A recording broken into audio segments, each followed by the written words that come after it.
So what is going on, everyone? This is Fabi here, and as usual I'm doing my 2-year review of the iPhone 6 Plus. Now I did one of these for the 1-year anniversary of the 6 Plus, and I'm going to do one of these for the 2-year anniversary, if you want to call it this, of the 6 Plus. Now I'm going to sell this phone in just a few days, hopefully, to get the iPhone 7 Plus.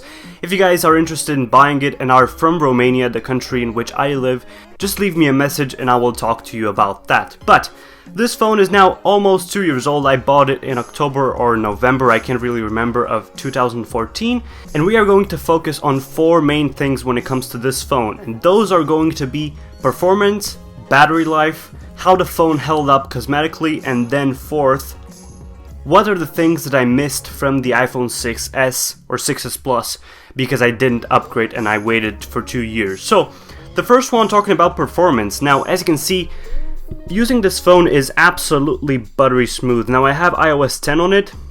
This is the Golden Master, and it's just smooth. It's not the best thing you can probably get right now, like the 6S is obviously faster, but just jumping into apps and doing all sorts of stuff is fast and smooth. Going into the multitasking switcher is also fast. When we go to the lock screen, it's also fairly fast. There's no noticeable slowdowns, and I absolutely like the fact that this is still a snappy phone 2 years after it's been released. So the performance part was fairly short. It's still snappy, it still works, and I can still see myself using this for another year if it were to come to that point.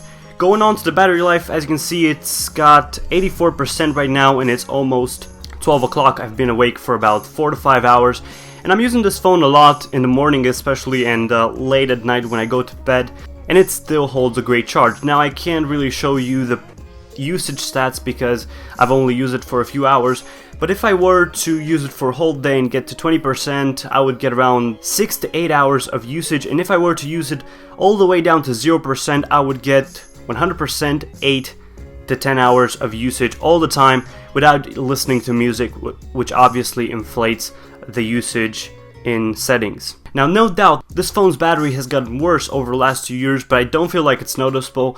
With the iPhone 5 I used to have before this iPhone, I actually had to charge it 3 times a day in order to be able to go through a whole day with the phone, and with this phone I'm just charging it once, and then at the end of the day I have around 20, 30, maybe 10% sometimes left out of my battery. Now going on to the third thing I was going to talk about, it's how this phone held up cosmetically. Now if you look at it, there don't appear to be any scratches. I only have around 2 scratches around the sides, and those are because I decided to use my phone without a case for a few weeks.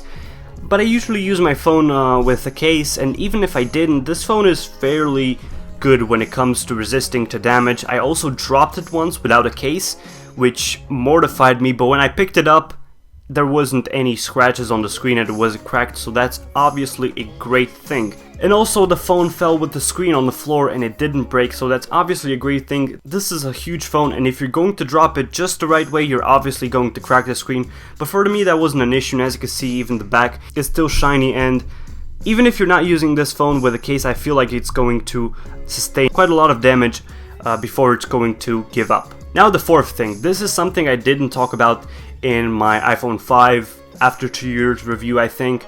But what I'm going to talk about now is what I've missed from not upgrading to the iPhone 6s last year.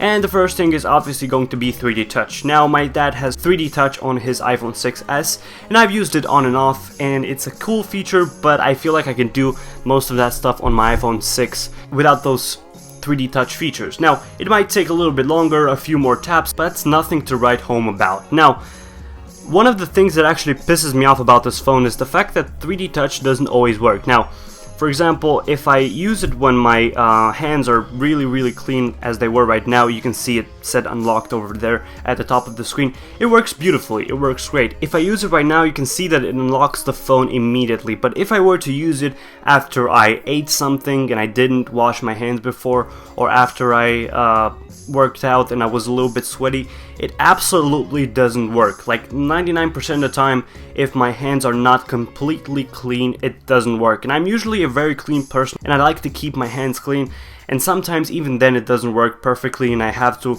go and punch in my passcode, which is really frustrating. And I know that the 6S and obviously the 7 coming out this year is going to have a lot better Touch ID, and I'm definitely looking forward to that. Now, the last thing that I actually missed from not having the iPhone 6S is the live photos in the photos gallery. Now, if you don't know, what it does is it takes like 3 to 4 seconds of video before and after you shoot a photo, and it shows it to you when you 3D touch onto the photo. And I think that that is absolutely great, especially if you're trying to capture a moment. If you only capture a photo, it's not like it's a live moment, and with the live photos, you feel like you're in the action even after like 2 years after you shot the photo or something like that. And that is absolutely great, and it's something that I'm looking forward to in the iPhone 7, which is going to hopefully arrive September 16th over here, and I'm going to be able to do a review and an unboxing and all of that stuff on the phone, so stay tuned for that. But something that I didn't miss from not upgrading to the iPhone 6S is the fact that it had 4K video recording. Now, 4K might be great, but it's not for me. I don't think that I will be shooting 4K video even with my iPhone 7. I shot one 4K video with the iPhone 6S, and the fact that it only has 16 gigabytes of storage, that is the iPhone that my dad has only has 16 gigabytes of storage, it absolutely went through those 16 gigabytes extremely fast, and you just have to offload that video immediately or otherwise you're out of storage because you shot a 4K video. Anyways guys, stay tuned on iPhone 7 coverage.